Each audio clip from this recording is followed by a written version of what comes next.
This is LaserBolt and welcome to today's video, guys. Today I'm going to share with you guys the 5 most important things in Biomutant that you need to know ASAP before you actually play the game, or if you're playing the game, things that are going to make your play session a lot more better. So if all of this sounds like something you're definitely interested, a like would be greatly appreciated, and let's talk about the 5 most important things in Biomutant. One of the most important things that you could do in Biomutant is avoid you having to walk, run, or mount as much as possible. And the only way you're able to do this is, yes guys, you make sure you pee on everything. Now when I say pee, you actually have to pee. So throughout the game, you're going to find yellow banners or yellow posts with a little flag on it.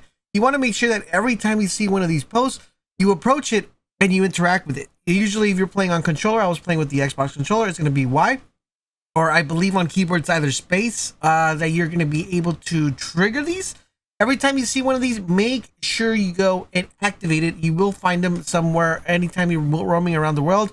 Anytime you see it, make sure you head over it, pee on it, and that's going to give you a fast travel point. This is extremely important because it's going to make your play session a lot smoother.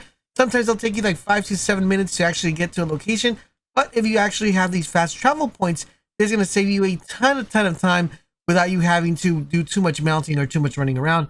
So tip number 1, guys, pee on everything that you see. Number 2, guys, you're going to want to make sure you get a mount as quickly as you possibly can. For those of you who don't know, there are mounts in the games, and mounts are pretty much animals you find within the world or that you're able to purchase that are going to allow you to go ahead and get yourself like a pet, a horse. I mean, I guess you could call it a horse, or anything that allows you to move throughout the world in a faster manner, either than running or just walking in the game. So this is a very effective way because it's going to allow you to move around the world really easily. Not only that, the cool thing about the mounts is that you're actually able to summon them anywhere you are. So you don't have to be like at a certain location to actually summon them out. Anywhere you are, you just summon them out, and it's going to help you traverse the world a lot easier. I'm actually going to show you guys a location that you'll find early in the game that's going to allow you to get a mount without having to spend any money or any currency. You can actually get it for free, so it's going to be super duper easy for you guys to be able to obtain this. So what you want to do is, guys, you're going to be able to go at the early stages of the game. You're going to head to this location right here where I'm showing you on the map. It's right before you enter the one of the first missions, so the first things that the game asks you to do. Right outside where there are a couple of villagers that you have to rescue when you're working your way over here. On the right hand side, there is going to be a kind of horse looking thing, or a unicorn, I don't know, whatever you want to call it. I know they have a name, I just don't remember exactly what the name is. It's theoretically a mount. He's going to be just sitting there right there. He's going to, when you try to go mount it, it's going to tell you that he needs a pip. So what you're going to do on the left hand side, there's going to be this kind of like tent looking thing wrapped around with kind of, like a tree substance, kind of like a hidden concave tree, but right in the middle there's going to be like a little purple seed. What you want to do is slide on this little purple seed, and you're going to roll into it. Once you roll into it, you'll go ahead and pick up the purple seed, feed the purple seed to the mount, and then you guys got yourself a free mount. So it's very important that you get a mount as quickly as you possibly can.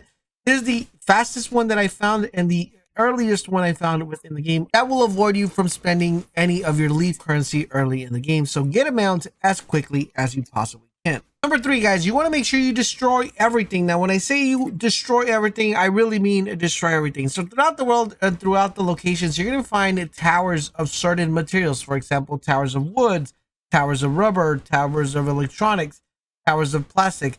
You want to make sure that when you see this, even if you're going on a straight linear path and you're doing a mission, you want to go out of your way and actually collect this, because this is going to be extremely important towards endgame and as you're progressing throughout the game, due to the fact that everything in the game, when it comes to upgrading or resources, you're going to have this sort of kind of like cryptocurrency, right, in order for you to upgrade your armor and also to be able to modify your armor. So every time you want to upgrade or modify or craft your items, you're going to need this type of currency, whether it be plastic, electro, or metal. You're going to need this. So anytime you see any of these towers, whatever it is, go out of your way and make sure you guys break it apart so you guys can collect this material. Tip number 4, yellow paint is your friend. Make sure you guys are constantly checking the environment. Wherever you see yellow paint, that means that either there is a way to climb up that location, or there is something that needs to be broken in order to enter a secret or different area within the map.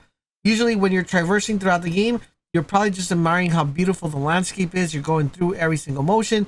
But when you see a yellow paint, that means you could actually climb a mountain, you could go up a tower, and sometimes you'll find really interesting loot here. You also find a lot of psi where you're going to be able to go ahead and get your psi points.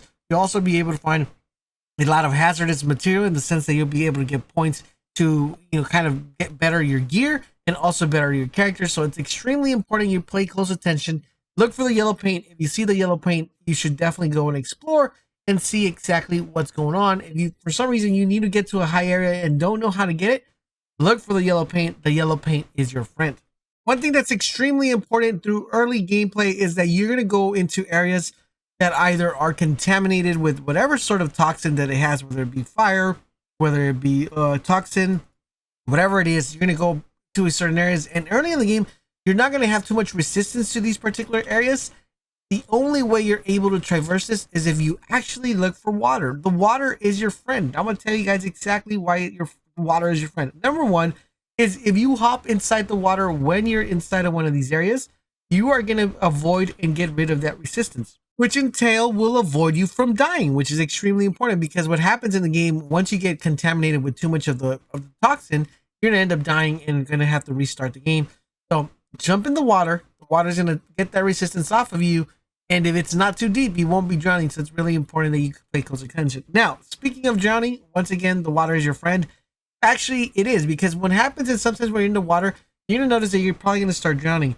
If you actually jump in the air before you drown, and as soon as you jump, you go to the menu, you could fast travel to any location, avoiding you from death when you're in the water. So yes, guys, the water is your friend. Not only that, but you could actually avoid death inside the water. So make sure you guys take note of that. And as a bonus of these 5 important things, as you get throughout the later stages of the game, don't worry about your early builds. You'll still be able to change your character aspect. But when you're making a character, make sure the most important thing that you do is you worry about the attributes as opposed to the way your character looks, because once you get further in the game, you'll be able to change your character's aspect. So it makes it really cool and easy to get the look that you want, even though you didn't get the look you wanted early. So make sure you go for the attributes, early stages of the game, and don't focus too much on the way you look, because you'll always be able to change this when you progress further along the game. And there you guys have it. Those are the 6 most important things in Biomutant. I hope you did find this video helpful and informative. If you did, do me a huge favor, guys. Drop a like or drop a comment. But most importantly, subscribe to the channel. Turn on those notifications so you guys won't miss our Biomutant videos. Thank you guys for watching, and I'll catch you guys on the next one.